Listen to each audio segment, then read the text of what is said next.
The number of police tells you they weren't staging the caravan and camping show in London's Docklands this week.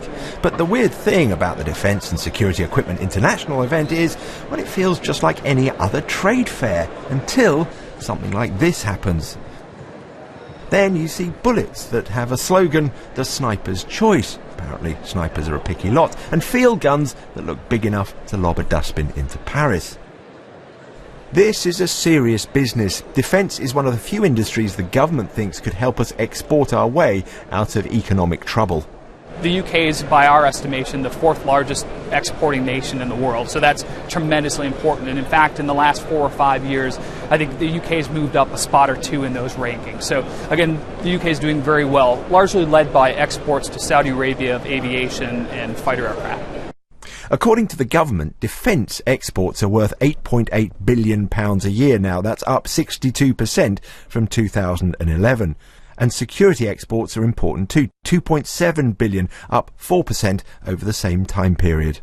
It's not too bad. I've been wearing it since. And what you rapidly see here is how wide the defence industry is, from the very high tech, like night vision goggles that send a live feed back via satellite from anywhere in the world, to, well, the low tech wool vests that increase soldier comfort and don't burn and stick to the skin in an explosion. And the other benefit is this doesn't smell. You can wear this for a week, day in, day out, on patrol, and it doesn't produce odour. You have to get with the jargon here. This might look like a helicopter to you, but here it's actually called a rotary asset. And this is not a drone. They, I was told, are only found on bagpipes. No, this is an unmanned aerial vehicle, and this one is not a drone shaped like a hawk.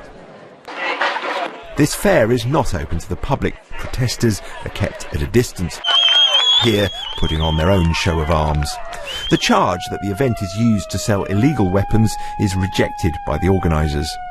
Everything here is very, very carefully scrutinised under international and national law to make sure that they complies with every regulation there is.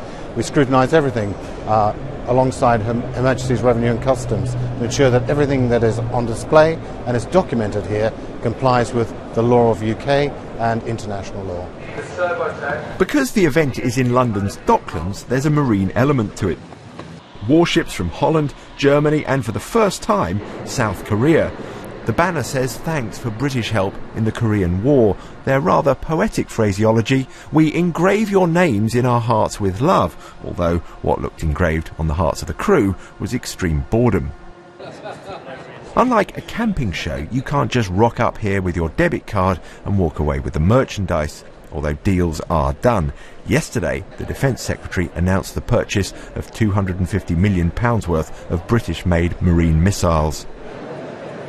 With so much lethal weaponry on display, it's easy to get blasé about what this stuff could do, indeed does do, all over the world.